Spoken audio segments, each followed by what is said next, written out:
Good evening and welcome to ICAS Fall Symposium Libertas 2022. I'm Shinja Kim, President and Chair of ICAS. And thank you all for joining our program today. And it's my pleasure to introduce our special guest speaker, Secretary Daniel J. Kritenbrink, who will address the issues and challenges facing the Korean Peninsula and the U.S. national security. Daniel became Assistant Secretary of State for East Asian and Pacific Affairs in September 2021, a career member of the Senior Foreign Service, Class of Career Minister. He has been an American diplomat since 1994.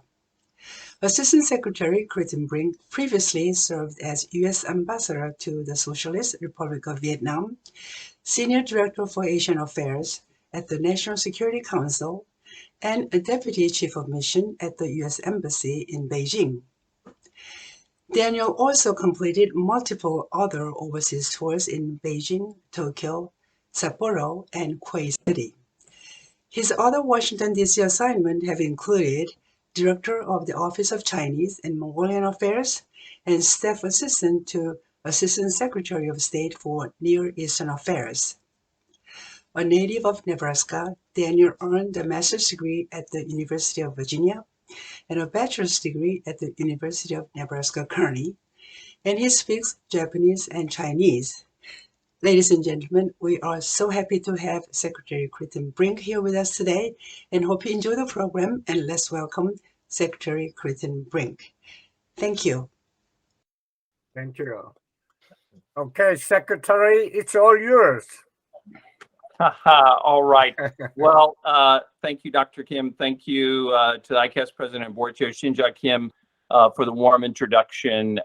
Most importantly, thank you for the work that you do and for providing me with this opportunity to speak with you this evening. Again, I'm Dan Kritenbrink. I'm the Assistant Secretary of State for East Asian and Pacific Affairs. Truly an honor and privilege to have this job. Particularly given the growing, I think, influence and importance of the Indo-Pacific region.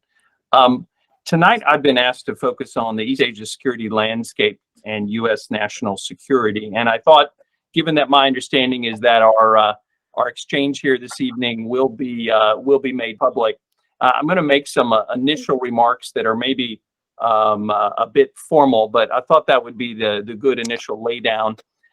Reviewing first just the top lines of our Indo-Pacific strategy, then making a pivot, obviously, to the importance of our alliance and partner relationships, with a particular emphasis, obviously, on the Republic of Korea. And then we can talk a little bit about the challenge posed, in particular, by the DPRK.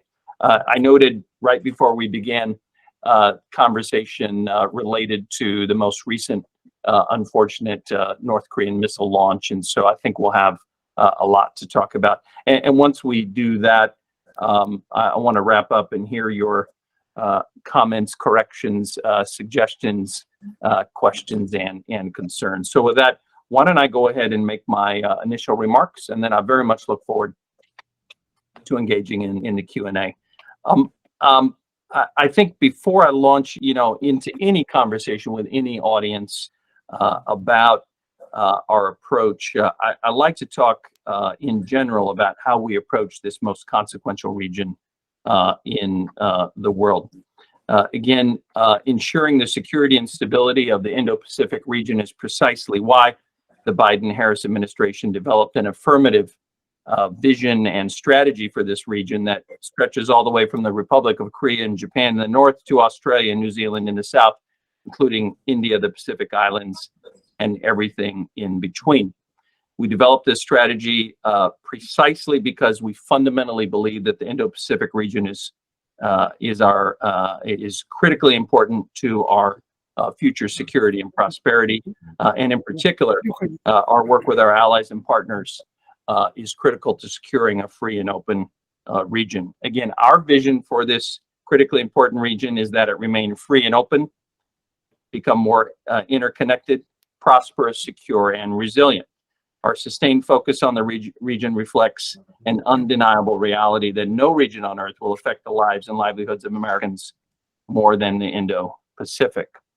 The Indo-Pacific is the fastest growing region on the planet, home to more than half of the world's population, 60% of the world economy, 6 of the 15 biggest economies, 9 of the world's 10 largest ports. The United States, as we all know, has long been part of the Indo-Pacific. Our fate is inextricably tied to this region. Our vision for this vital region is centered on 5 core elements. This is, of course, in accordance with our Indo-Pacific strategy that the White House rolled out and which Secretary Blinken announced during his trip to Fiji in February of 2022. There are 5 core elements, namely, first, advancing a free and open Indo-Pacific. We'll advance a free and open Indo-Pacific in which we'll work with partners and allies to ensure we deal with problems openly. We reach rules transparently and apply them fairly. Goods, ideas, and people will flow freely across land, cyberspace, and the open seas with governance that is transparent and responsive to the people. Second, building connections within and beyond the region. We will forge stronger connections within and beyond the region to build collective capacity. Common action is now a strategic necessity. The alliances, organizations, and rules that the U.S. and its partners have helped to build must be adapted, and where needed, we must update them together, working through a latticework of strong and mutually reinforcing coalitions. We'll work together as a regional community to tackle our shared problems. And I have to say, this second pillar of our strategy is the place where I think particularly we in the State Department place the most emphasis. When I try to summarize the Biden-Harris Indo-Pacific strategy in one line, my vantage from the State Department leads me to say, you can boil it down to one sentence, one phrase really: allies, partners, and friends, especially strengthening ties with our 5 regional treaty alliances, but also, as I noted, building strong ties with a range of other partners across Southeast Asia, the Pacific Islands, and India as well. The third pillar, of course, is driving Indo-Pacific prosperity. Prosperity of everyday Americans, we believe, again, is directly linked to the Indo-Pacific. We'll drive Indo-Pacific prosperity through and during historic transitions, and the Indo-Pacific Economic Framework is central to our efforts in this pillar, as will be the U.S. host, the host year of APEC in 2023. The fourth pillar is bolstering Indo-Pacific security. Again, I don't need to tell this group that the U.S. has been a steadfast regional ally and partner, and we will remain so in the 21st century. We're extending and modernizing that role, enhancing our capabilities to defend our interests and to deter aggression across U.S. territory and against and any threats against our allies and partners. And as I will underscore a bit later, no one should question the ironclad commitment that the United States has to its security treaty commitments and responsibilities. And fifth and finally, our focus on building regional resilience to 21st century transnational threats. We're only as strong as our collective ability to respond to shared challenges. We'll continue to build a more resilient Indo-Pacific in the face of transnational threats such as COVID-19 and the climate crisis. If I can give you just a few examples of our work to implement this strategy, just really in the last couple of weeks, which have been intense but historic.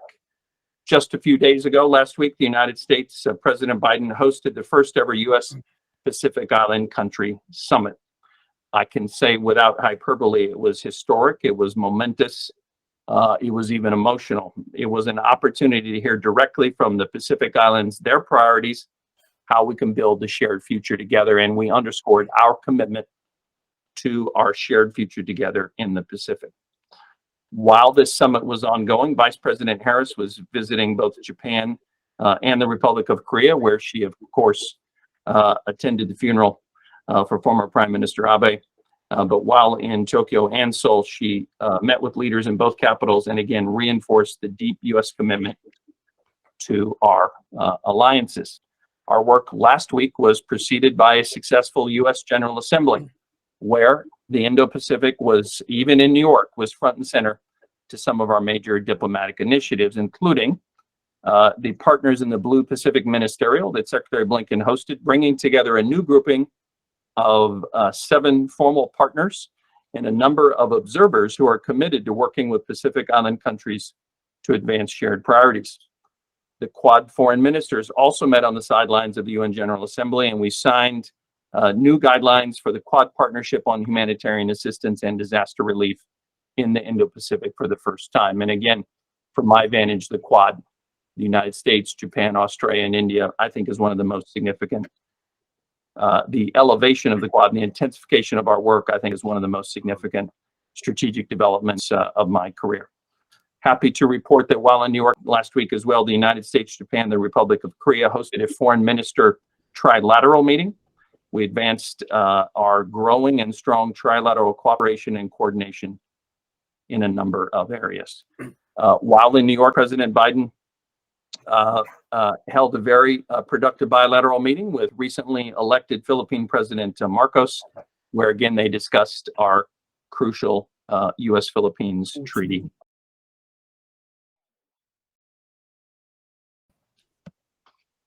And finally, Secretary of State met with his Chinese counterpart, State Counselor and Foreign Minister Wang Yi, where they discussed maintaining open lines of communication while attempting to responsibly manage the growing competition in the U.S.-PRC relationship. Again, that's just a snapshot of what we've been working on for the last 2 weeks, but I hope it shows to this group just how deeply and broadly we are engaged in and prioritizing the Indo-Pacific region.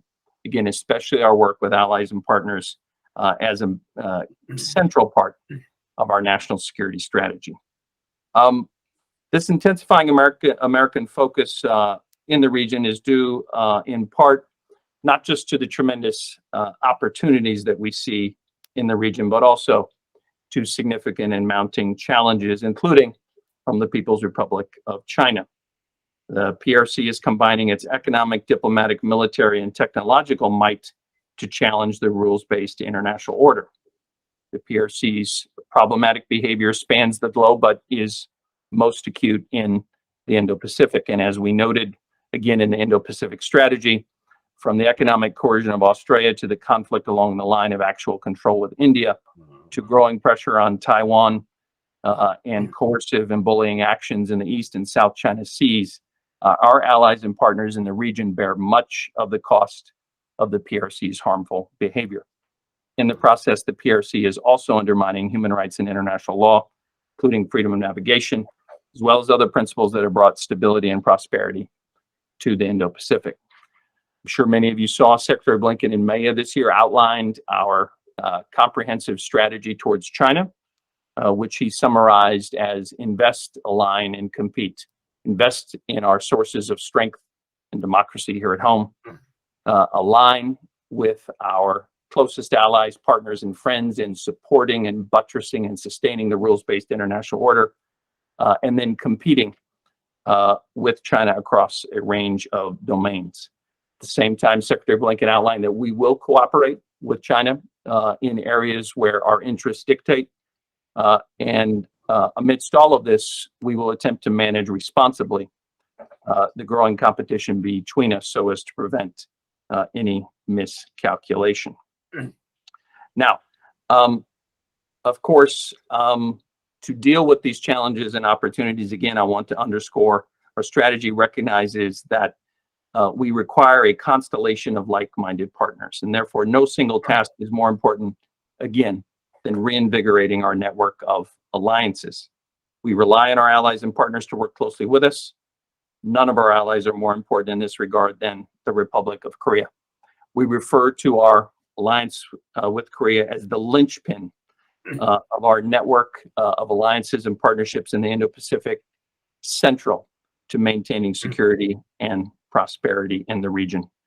This increasingly ambitious regional and global alliance has helped maintain peace, stability, and prosperity in the region across the globe for decades. We're proud that our two nations have such strong ties at every level. We value, of course, the close and enduring friendship between the American and the Korean people. Our successes have been in no small part due to the values we share with our Korean allies, including a shared commitment to democracy, transparency, responsive governance, and the protection of human rights.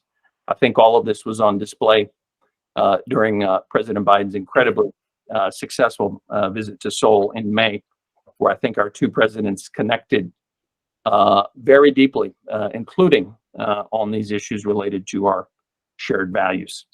Confident that we will continue to work side by side to maintain a free and open Indo-Pacific, strengthen and uphold the rules-based international order, and advance peace and prosperity for all.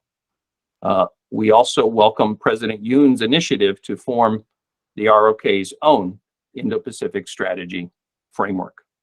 Again, President Yoon and President Biden share the view that the alliance has matured into a deep and comprehensive strategic partnership. Our practical cooperation is diverse and wide-ranging.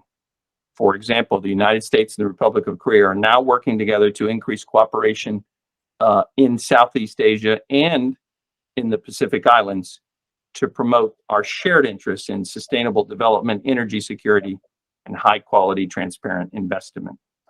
The US-ROK alliance is a testament to the fact that in the modern world, our security extends beyond the traditional definition. It encompasses the work we're doing together to combat the climate crisis, our investment in innovation and technology, and our cooperation on space. The ROK has set an ambitious goal to be a global pivotal state. We welcome the Republic of Korea's global leadership and its partnership with us, again, to tackle a range of shared challenges and opportunities around the globe. As we look to the future, our alliance will continue to play a crucial role as our democratic values are challenged by authoritarian regimes who seek to undermine and reshape the rules-based international order for their own purposes. That's why it's crucial that the United States, the ROK, and our other allies and partners stand united and work together, not only to address the serious challenges we face, but also to demonstrate to our people in the entire world how strong democracies like ours can achieve security and prosperity. Nowhere is the US-ROK alliance more important than advancing our shared goal to achieve the complete denuclearization of the Korean Peninsula. We continue to believe that we can find a peaceful and diplomatic resolution with the ROK. As we've said before, the United States harbors no hostile intent towards the DPRK, and the path to dialogue remains open. President Yoon's recently announced audacious initiative we strongly support and we believe promotes such dialogue. We urge the DPRK to take the path of dialogue, commit to serious and sustained diplomacy, and refrain from further destabilizing activities. We've reached out to the DPRK multiple times to stress that we are prepared to meet without preconditions. Unfortunately, however, and as we have just noted this evening, the DPRK has responded by launching 38 ballistic missiles this year. And I probably need to update that now to 39 following this latest launch. Again, you're probably seeing the same reports that I have seen, that they have launched an additional projectile missile in just the last hour. Together with our partners, we assess that the DPRK is also preparing to carry out a 7th nuclear test, likely only awaiting a political decision to do so. To restart nuclear testing for the first time since 2017 would constitute a grave escalation and seriously threaten regional and international stability and security. Such an action would be dangerous and deeply destabilizing to the region. It is in the international community's best interest to ensure the DPRK knows that such an action will be met by unanimous condemnation and that the only path towards long-term peace and stability is through negotiations. Therefore, we're working closely with the ROK and our other allies and partners to hold the DPRK accountable for its destabilizing behavior and to safeguard the security of the region. Goes without saying, particularly in light of tonight's launch, that no one should doubt the ironclad commitment of the United States to our security treaty allies, the Republic of Korea and Japan. That is something that is absolutely crystal clear. We will continue to make that crystal clear through our words and our deeds. Unfortunately, not everyone is playing as constructive a role as we would hope and prefer and demand as we seek to address the DPRK threat. For example, in our opinion, Beijing needs to do more to combat the DPRK's sanctions evasion efforts in its coastal waters, and both Russia and the PRC need to do more to shut down procurement networks.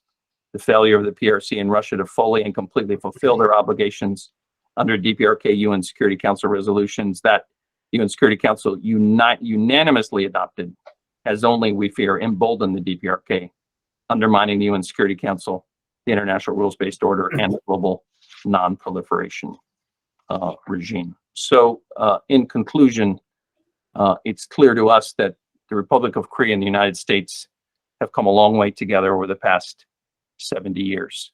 Our alliance is stronger than ever. Again, our security treaty commitments to the Republic of Korea are ironclad.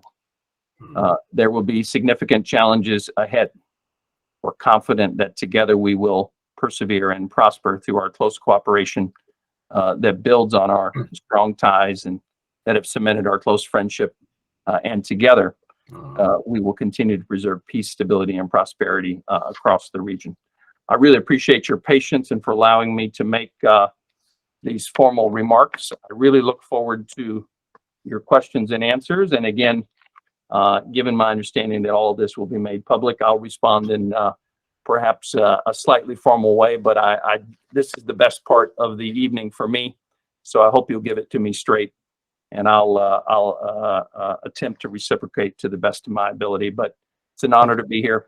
I look forward to your questions. Thanks very much. Thank you very much, Secretary. Let me make a very brief statement. Please. ICAS is not an agent of any government or foreign principles. There's no foreign funds involved in the ICAS activities. Thank you. Bruce Bennett, out there? Bruce, Yeah, go ahead. thank you. The United States seeks to deter North Korean provocations using threats that are heavily contain strategic ambiguity and often appear to have little actual implementation when the provocations still occur. For example, consider the 6 ICBM-related test launches this year, in response to which I have difficulty identifying any punishment that was imposed on North Korea. Could you explain why strategic ambiguity rather than strategic clarity dominates most U.S. deterrent threats against North Korea? Do we really perceive that that's an effective way of deterring North Korea? Well, Bruce, thank you very much for kicking us off with a very direct question. Let me attempt to offer a response. In all sincerity, I would challenge, Bruce, the premise of the question. As I tried to make clear in my remarks, there should be absolutely no ambiguity regarding the ironclad nature of our security treaty commitments to both the Republic of Korea and Japan. And we continue to demonstrate the ironclad nature of those commitments in everything that we do. I've already talked about the 38 ballistic missile and other tests that they've carried out this year. In response to that, we have responded as well. I'll just give you a few examples of the things that we've done. The United States has designated 8 individuals and entities in January, 5 individuals and entities in March, 5 DPRK entities on April 1 for activities related to WMD proliferation or procurement. We also announced 5 DPRK related designations in March. We introduced a new UN Security Council resolution in March. Now, unfortunately, the PRC and Russia vetoed that resolution in May, blocking the will of 13 other UN Security Council members and the will of that resolution, but we continue to be active in New York as well. Perhaps more relevant to your question is that the United States, the ROK, and the Japanese militaries have also engaged in various shows of resolve by conducting bilateral live-fire missile launches, ballistic missile defense exercises, and naval exercises in response to the DPRK's ballistic missile launches. And I'd also like to make clear tonight that, again, I've stressed that the ironclad nature of America's security treaty commitments should never be questioned. I also want to underscore that those commitments extend to all elements of American national power, including nuclear and our other capabilities.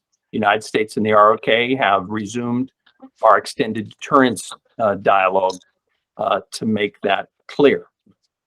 We're also pleased that trilateral cooperation between the United States, ROK, and Japan has also expanded dramatically just over the last couple of months, and I anticipate it will continue to do so, particularly as the threat from the DPRK increases.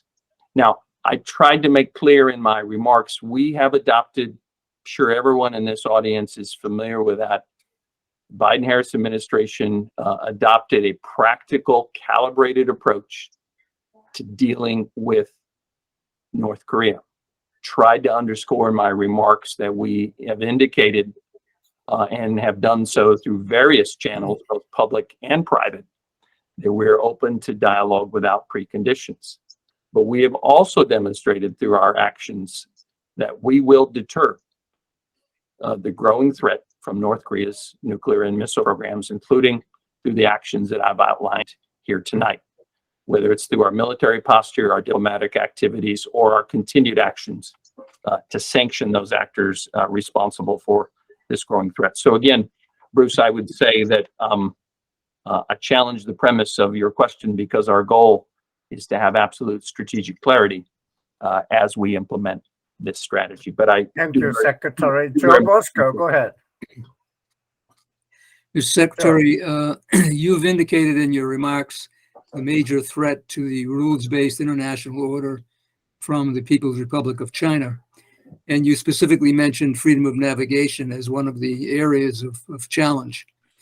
Recently, China has declared that the Taiwan Strait is not international waters, but China's internal waters. I wonder how we should respond to that. Two thoughts come to mind.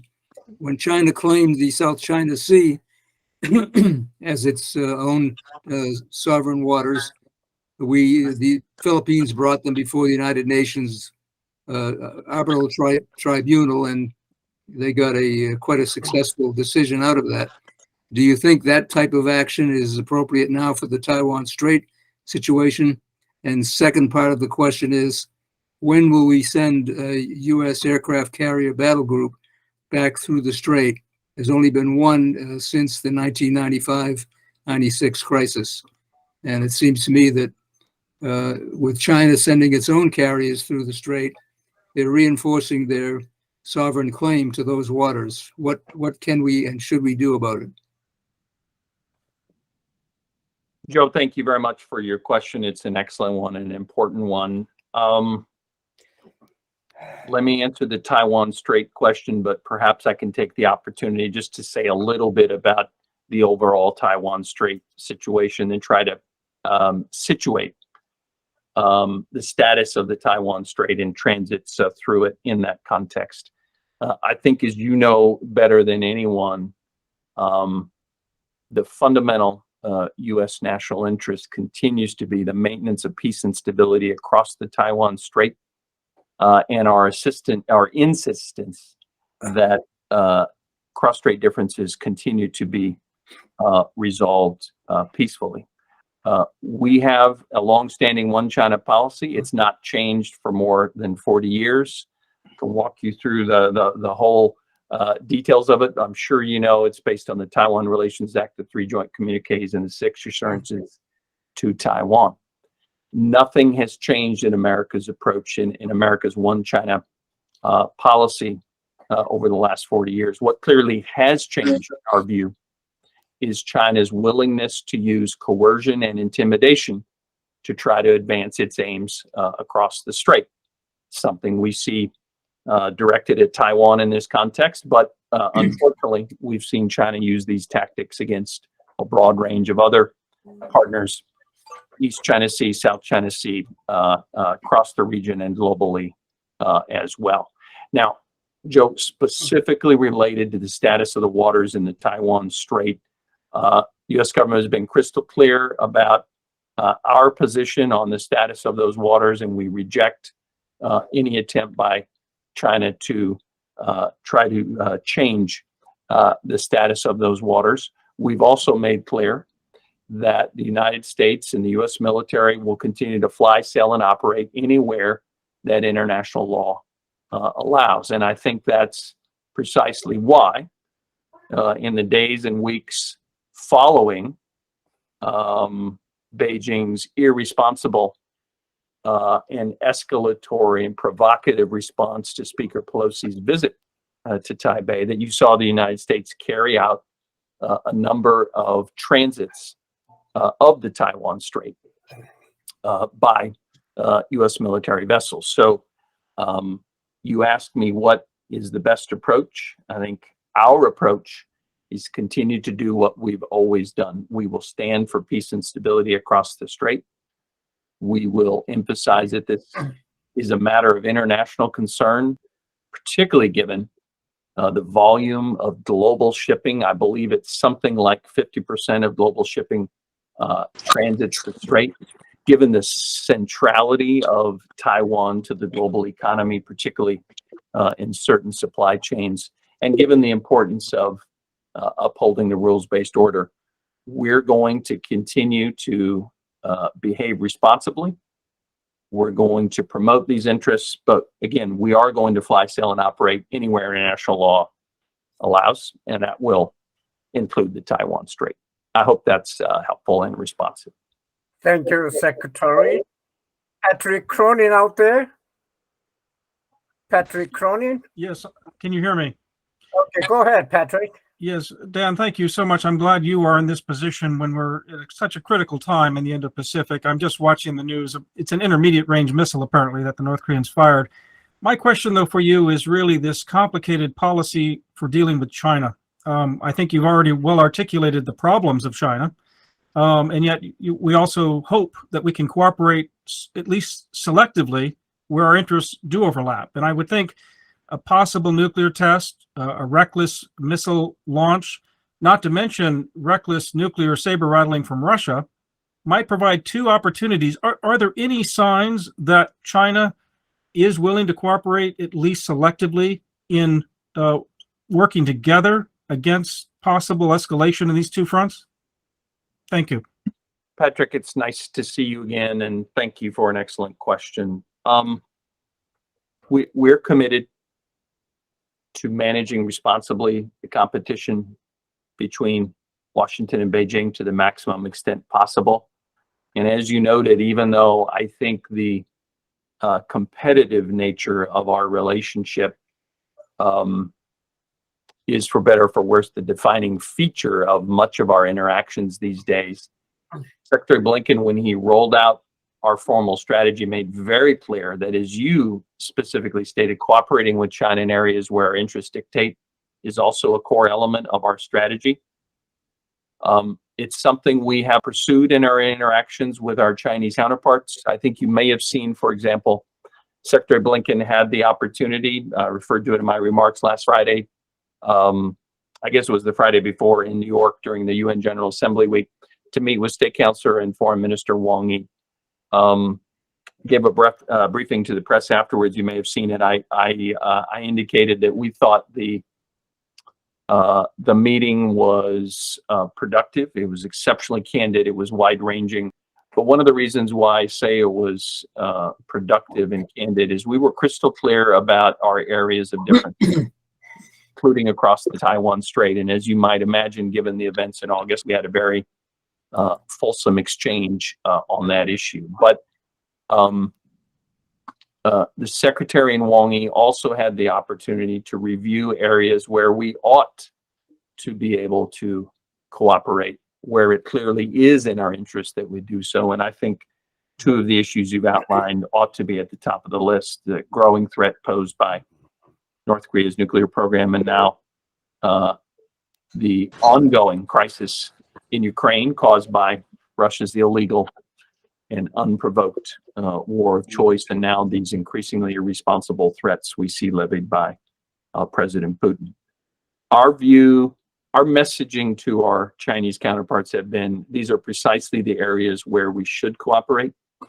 But we've also hastened to add that we should not link cooperation on such issues to the overall state of the bilateral relationship, or we should not link cooperation on such issues in a way designed to generate leverage elsewhere in the relationship. And unfortunately, I think some of our friends on the Chinese side have adopted just that approach, but we continue to make clear that that is not our approach, that we want channels of communication to remain open at all times, no matter the state of the relationship. And in fact, we believe when tensions are the highest is when I think those channels remaining open is in fact most important. And again, we think that as great powers and as responsible ones, it's incumbent upon us to find a way to work together on these issues. And Patrick, I would also add, I mean, these are two of the most urgent issues you've just outlined, and we are paying very close attention to tonight's launch. And I don't have everything at my fingertips while we're chatting here, but I can assure you we're watching it very closely. We're assessing the situation. We're consulting with partners and allies. I'll reiterate the ironclad nature of our security treaty commitments. And as is usually the case, I think you'll see us say something about the launch probably in the not too distant future. But these aren't the only areas where we ought to cooperate, Patrick. Given the increased emphasis we have on the Pacific Islands, given the fact that we had the Pacific Island leaders in Washington here last week, for our friends in the Pacific, it's climate change, which is the existential crisis for them. This is an area where we ought to be working with the Chinese better as well. And China's actions to quote unquote punish the United States following events in August related to Taiwan really don't punish the United States at all. They punish friends around the world, especially developing countries, especially in the global south, and especially in the Pacific. And of course, global health is another area where we ought to be working better, but that remains complex as well. So, Patrick, I basically agree Thank you. with your proposition. The challenge will be how do we make that happen? Thank you, Secretary. Sikh Hacker out there? Yes, indeed. Go ahead, Sikh. Thank you. Mr. Secretary, thank you very much for your summary of North Korea's situation, and then particularly how you showed how it affects the entire regional situation, and in turn how that regional situation affects North Korea.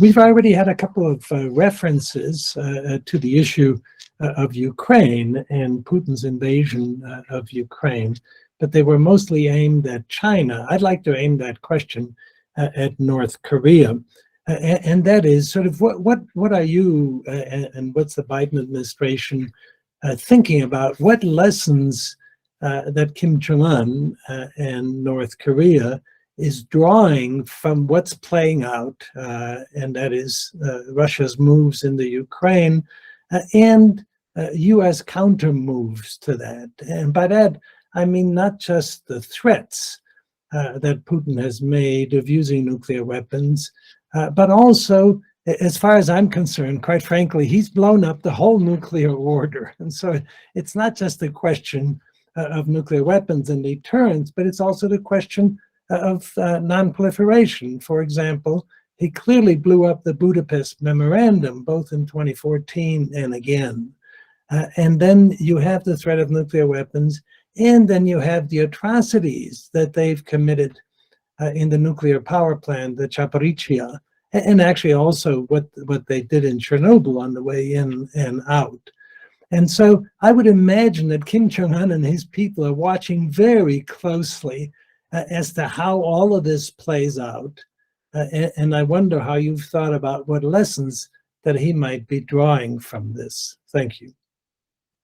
Dr. Ecker, thank you. Honored to be here with you and other colleagues tonight. Thank you for an insightful question as expected. I guess my answer would be that whether we're talking about counterparts living in in Pyongyang, Beijing, or any other capital of the world, I hope that they would learn the same lessons, that it is simply unacceptable, particularly in the 21st century, for one power to arbitrarily decide that another power no longer has the right to exist, that it's unacceptable for one power to arbitrarily redraw international borders in clear violation of sovereignty and territorial integrity of another. I hope that they would learn it is irresponsible and unacceptable to make some of the threats that you've outlined.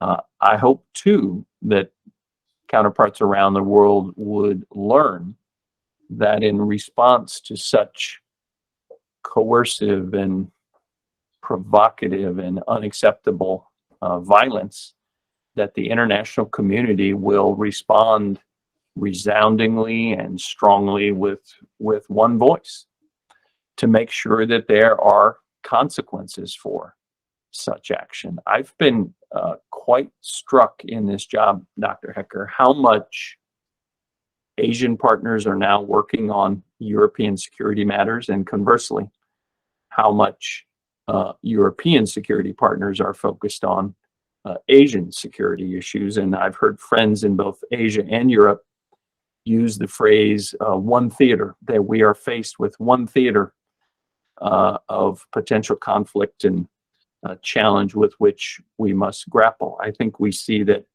increasingly these problems are interconnected, and we only have to look at the implications and the ripple effects of the Ukraine conflict on the global economy, on energy supplies, energy prices, on food security, in addition to the other matters that you mentioned, to note that the consequences have been significant for all of us. But I do think, to reiterate, I hope the number one lesson that counterparts would learn is that the international community is united in Europe and in Asia in standing up and countering such behavior and ensuring that there are significant consequences and costs for that behavior. Again, a complex situation. Certainly, not every partner in the world is exactly where we would like them to be on this continuum, so to speak. But overall, I have to say, I think I can speak for most of us in that we have been gratified and impressed by the response that we've seen from the international community, and certainly from our closest partners and friends. I hope that's responsive to your excellent. Thank you. No, thank you. Thank you. Heinonen, go ahead. Thank you, Secretary, for letting us to know here your views and also to give us an opportunity to make some questions. And I'm coming with a wicked one. And that's the following. When I look this, what's taking place now in North Korea, they are producing additional plutonium. They talk about preemptive strikes. They talk about tactical nuclear weapons. They had a short rebrowsing campaign last year. So I wouldn't be surprised if near future they harvest some better quality plutonium from the reactor for these other purposes. We see enrichment going ahead.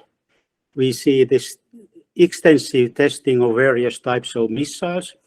Very many of them have been for short distance, and this, I think, goes together with this deterrence concept and preemptive strike. So I wonder whether we should think a little bit about the recalibration of our approach and start with some kind of a fissile material cutoff treaty type of approach, where you start from the downstream, stop, testing of nuclear weapons, missile tests, then go to stop the production of new plutonium, new uranium, and then perhaps all the way down then to the mining and producing new uranium. Little bit what we had in 2018 and 2019, and look whether there is an interest in North Korea for that approach. And this doesn't replace denuclearization because that will be the ultimate goal anyway, but go this kind of stepwise approach, because now I see that this may go out of hand. Capabilities are improving, fissile material stocks are getting better, and they have this new doctrine which I think should make us a little bit uneasy. So I would like to hear your views for this type of approach. Well, thank you very much for the suggestions and for the analysis. Let me just try to reiterate. I think we have tried to make clear from the very beginning of the administration that we've adopted what we call a practical, calibrated approach. We are open to dialogue with North Korea without preconditions. I would argue that the ball in terms of responding to that outreach is very much in North Korea's court. And unfortunately, as I've tried to outline here tonight, the only response we've seen thus far is an increase in the number of ballistic missile tests and other provocative actions, as you've outlined, this new doctrine that they've announced that is so concerning as well. And I would just underscore, this is not a productive path forward, neither for North Korea nor for any of us. And that's why at the same time, even as we continue to reiterate this practical calibrated approach and this openness to diplomacy and our reiteration, we don't have a hostile policy towards the DPRK, we're also being very clear that we will take steps to deter North Korean provocative behavior, that we will take all necessary measures involving all elements of American national power to defend our treaty allies, the ROK and Japan, and of course, all steps necessary to defend the United States and U.S. forces as well. We'll continue to carry out sanctions designations as appropriate.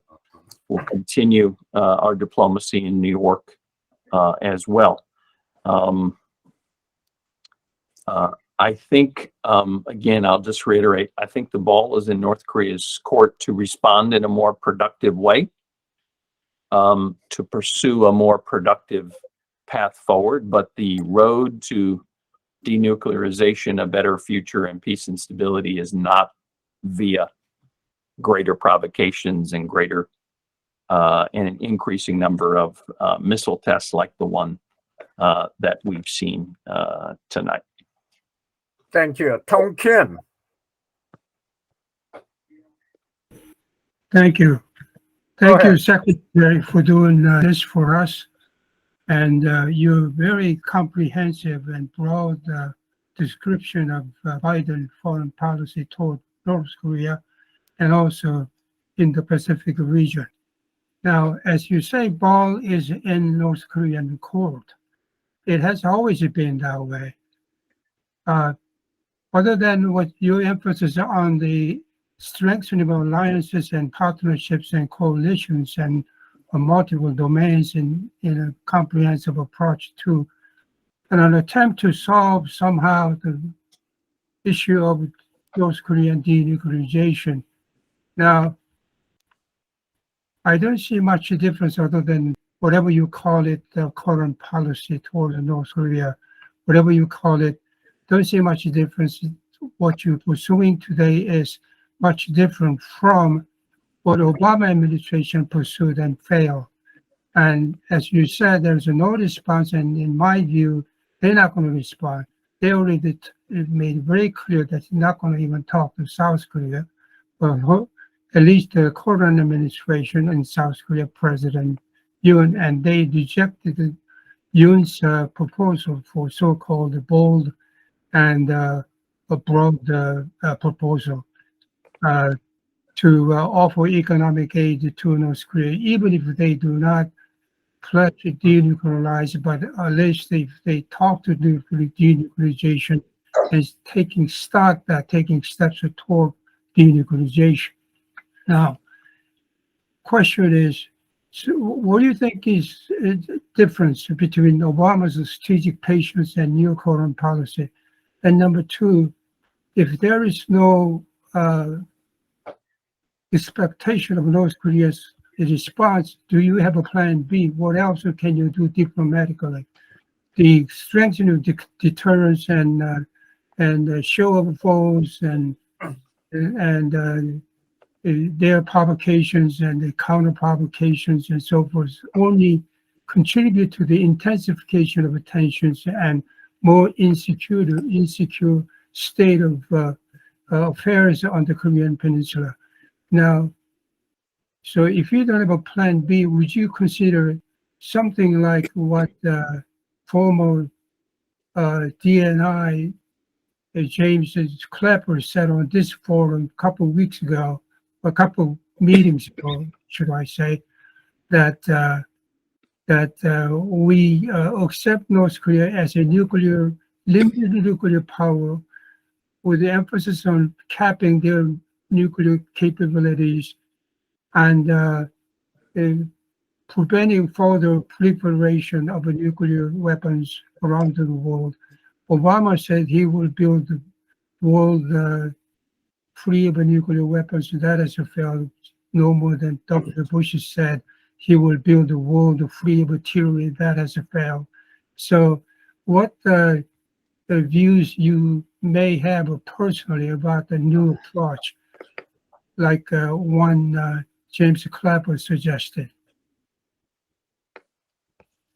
Well, thank you, Mr. Tong Kim, for your question and your comments, and you're obviously very well informed and an astute observer of our history and grappling with this problem. I would simply say, didn't come here tonight to make any news in terms of announcing a new approach to North Korea. Came here with the intention of trying to explain clearly the outlines of our approach, which I've done here tonight. Again, we believe, I'll go back to the first question tonight, which I challenged the premise of. I don't think there's any ambiguity in our approach whatsoever. We call it a practical, calibrated approach. We're open to diplomacy with North Korea. Very much takes two to tango. And that's why, given this growing series of tests and other provocations that we've seen, we've simultaneously worked to increase close cooperation and collaboration with our Korean and Japanese allies, and increasingly on close trilateral cooperation between us, including trilateral security cooperation. I don't think anyone in the region should doubt our resolve or the strength of our commitment to our security treaties with our allies in the region. I don't think anyone should doubt our resolve in terms of pursuing sanctions and other authorities to impose a cost on these actions in violation of multiple UN Security Council resolutions. And likewise, I don't think anyone should doubt our resolve in terms of pursuing the diplomacy, not just with our Korean and Japanese allies, but with others as well, to counter this growing threat from North Korea. So we're going to leave that door open, but at the same time, that door open to diplomacy, that is, but at the same time, we're going to respond resolutely to this growing threat. We have no other choice to do so.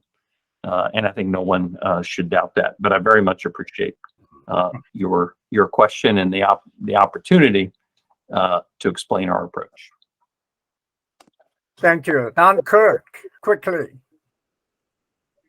Yes, thank you very much. You've said many times what you're going to do about deterring North Korea. At some point, it's not going to be possible, and maybe we may even have reached this point. It's not going to be possible to deter them by rhetoric and threats. At what point is military action, perhaps in the form of, highly limited action, but a strike on North Korea's nuclear complex, or the place from which they test nukes? At what point do we reach that? You've come almost to the point of making a threat. Now, are you making that kind of a threat or not? Well, Mr. Kirk, thank you for your question. My intention is neither to announce a new approach on North Korea, nor is my intention to make any threats. What my intention is to make crystal clear that no one should doubt the ironclad nature of our security treaty commitments. And I would argue that we've only further bolstered the credibility of those commitments through the close work we've conducted, even in these past few months, with President Yoon's administration, through the relaunching of our extended deterrence dialogue, and through something that we're quite pleased to see, which is a significant expansion in trilateral cooperation between Washington, Seoul, and Tokyo, including in security matters. Not going to address any hypothetical situations, just going to make clear what our approach has been, what our approach will continue to be going forward. Thank you. Thank you. Bruce Klinger out there? Bruce? If not, David Lee, go ahead. Thank you, Dr. Kim, for this opportunity, and thank you very much for your insight, Mr. Secretary. With recent events like North Korea's 5 ballistic missile tests in the past week, Russia's mobilization announcement, and of course China's stance on the Taiwan Strait, is there a legitimate worry in the State Department about any potential cascading effects that one event might have on the other? Or do you think it's better to treat these as separate events that should also be responded to with separate strategies? And along the same lines, can you give us any insight into what response the Biden administration might have, specifically with regards to North Korea, if issues with Russia and China were to escalate further, i.e. an invasion of Taiwan or overt Russian-North Korean cooperation in regards to Ukraine?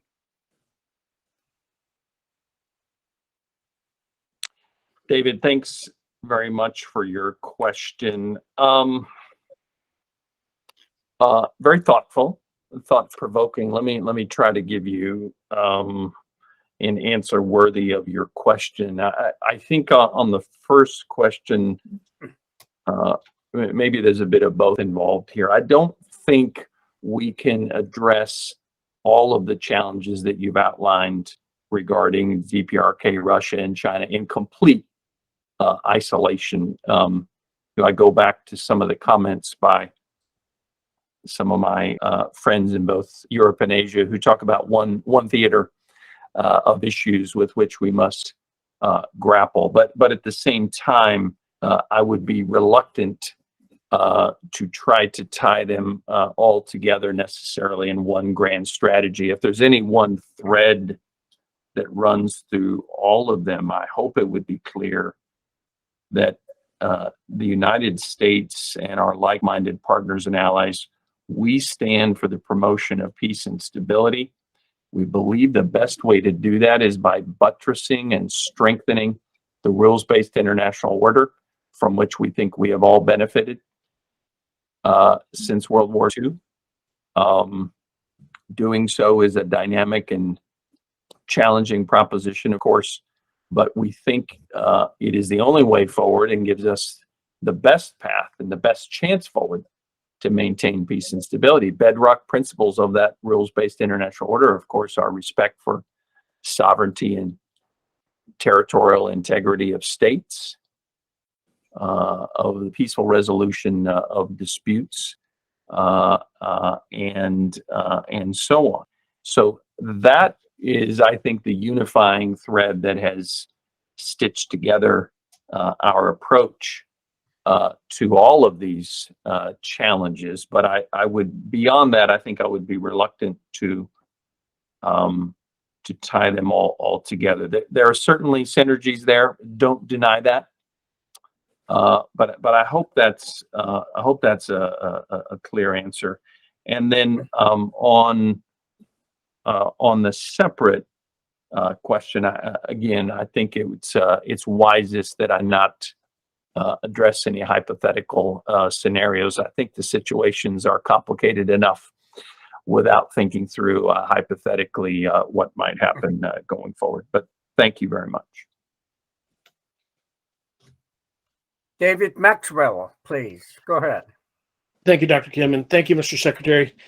First, just let me make the statement that we've been successful deterring a resumption of hostilities for 69 years, and that's what has to be job one. We are deterring war, and so we need to keep up that effort as the priority. Second, please don't apologize for providing official or formal remarks. I think too often we overlook them because they are official and formal, but we need to understand what those policies are. So please don't apologize for giving us that, because we obviously need to understand it. My two questions are: one is, are we close to getting appointing a U.S. ambassador for North Korean human rights? And the second, more importantly, well, related, is do we have a deliberate influence plan strategy for North Korea? And, is the Global Engagement Center contributing to that influence plan? And I say this because we really need to focus on influence. And I was heartened, and I commend President Biden and President Yoon for not mentioning the nuclear program at the UN General Assembly, because every time we mention their nuclear program, it reinforces the legitimacy of the regime. And so I think that it appeared to me a coordinated effort, a deliberate omission for good cause. But when we do have to mention the nuclear program, my strong recommendation is we also mention human rights, and that we take a human rights upfront approach, because human rights undermines the legitimacy of the regime. And in fact, the people are suffering in the North because of Kim's deliberate policy decision to prioritize nuclear weapons and missiles over the welfare of the people. And we've had some recent statements. Donga Ilbo said $1.6 billion for their nuclear tests. And so those kind of resources really should be emphasized in how the regime is prioritizing that. And lastly, I'd say for Plan B, I really think we need to focus on a human rights upfront approach, a sophisticated influence campaign, and ultimately shifting from CVID to the pursuit of solving the Korea question, which is ultimately a free and unified Korea. So I'll stop there. Thank you for your remarks tonight. Well, David, thank you for another very thoughtful presentation and series of questions. I really do like your comments about first principles. I mean, let's first focus on maintenance of peace and stability and deterring war. So fully agree with you there.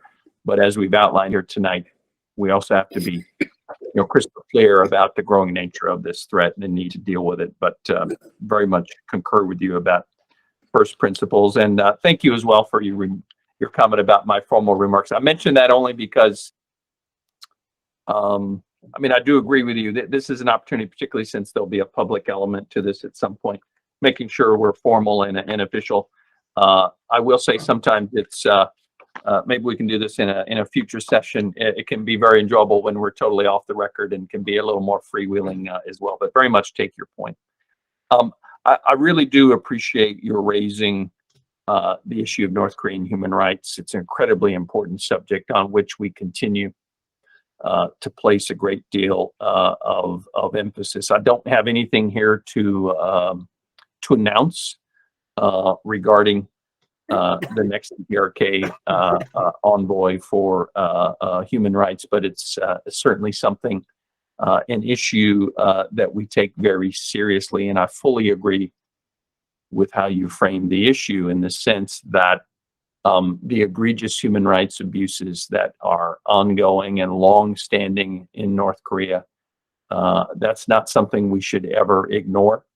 We should continue to keep that center of mind, and we should always focus on the welfare of the Korean people as we think about our strategies. And that's why over the years we've continued to support the provision of humanitarian aid as well, under the right conditions, because again, I think an animating feature needs to be the well-being of the Korean people. And unfortunately, I think, as you've outlined, would appear to us that the well-being of the North Korean people has not been the top priority for the North Korean regime, based on a range of actions that they have taken. So I think you can rest assured that we we'll continue to take a number of steps to make that clear in our policy going forward. Certainly in terms of, you mentioned influence, I think it's fair to say that with a policy that tries to keep the welfare of the North Korean people foremost in our minds as well, that ways to convey our messages to them as well is certainly something that we consider very carefully and ought to remain and will remain a priority as well. I'll probably just leave that there.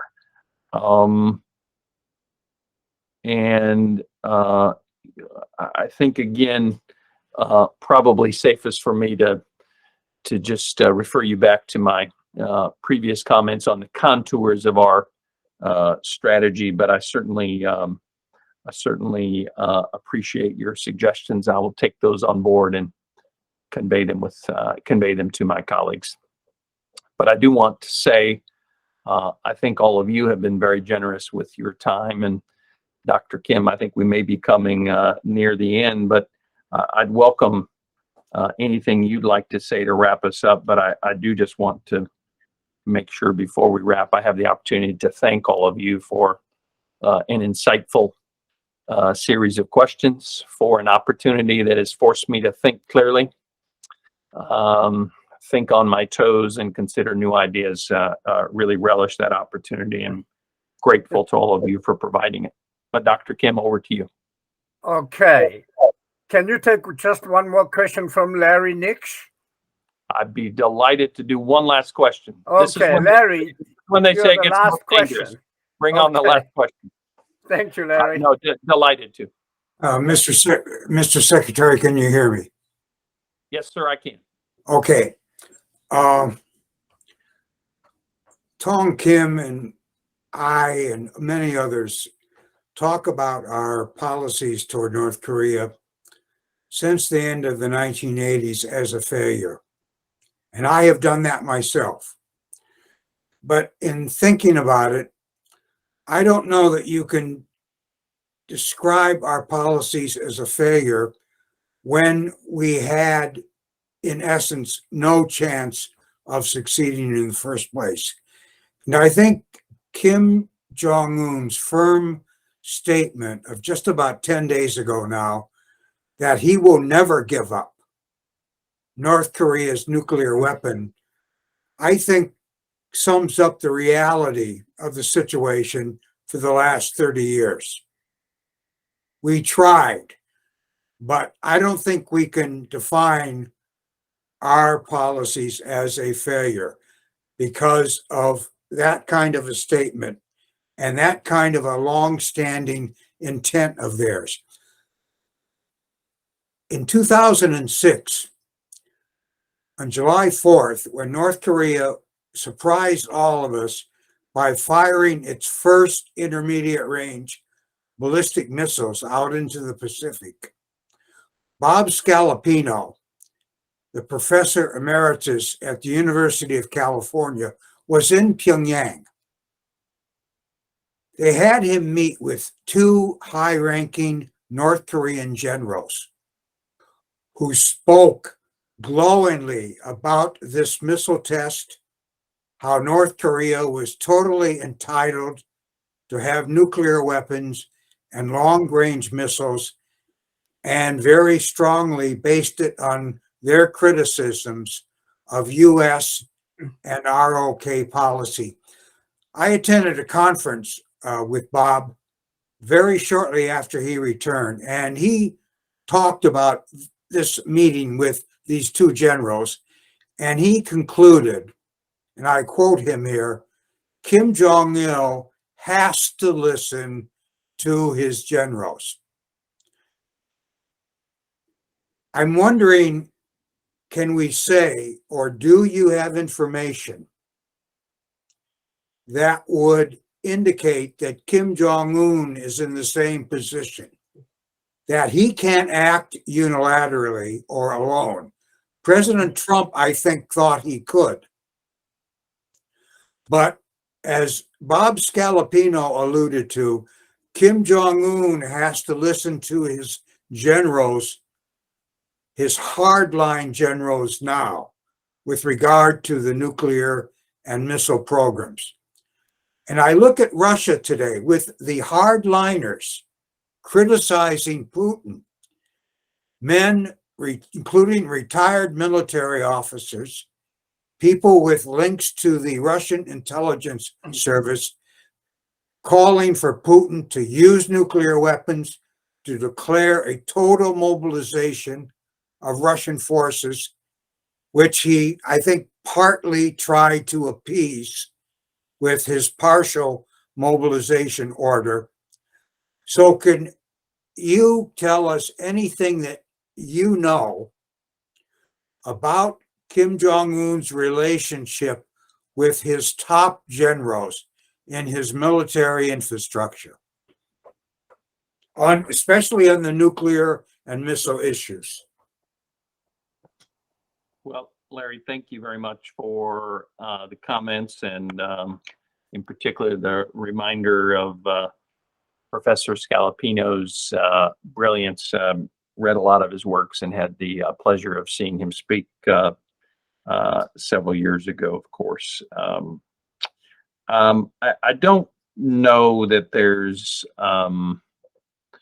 too much that I can say. I look, you've certainly outlined the long-term nature of this challenge.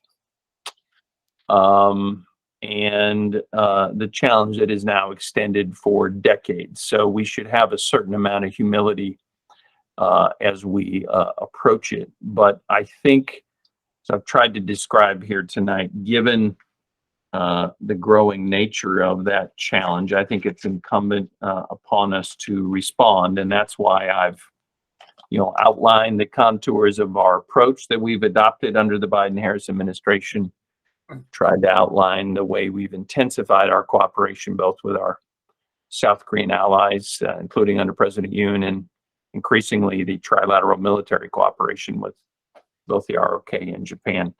I'm reluctant to speculate about what may or may not be motivating Chairman Kim Jong-un. I'm reluctant to speculate about the nature of domestic politics or internal deliberations in Pyongyang. I will just reiterate, we've tried to outline a very clear path. There is a better path forward for North Korea, for the people of North Korea. We've outlined that that path is open and that door is open. We've also outlined that in the face of these continuing provocations, we will continue to respond with great resolve, both regarding the commitments under our security treaties and certainly our commitments to U.S. forces and the American people. I think it's probably safest that I leave it there, but I very much appreciate your commentary. Well, thank you very much, Secretary. Ladies and gentlemen, time is up. And we'll get back to you, Daniel. This is a wonderful evening tonight. Let's give him a big round. We'll get back to you, Secretary. Thank you very much. I look forward to that. Thanks so much for doing this. Thanks for the opportunity. Really appreciate the comments and the insights, and look forward to the next opportunity. Thank you.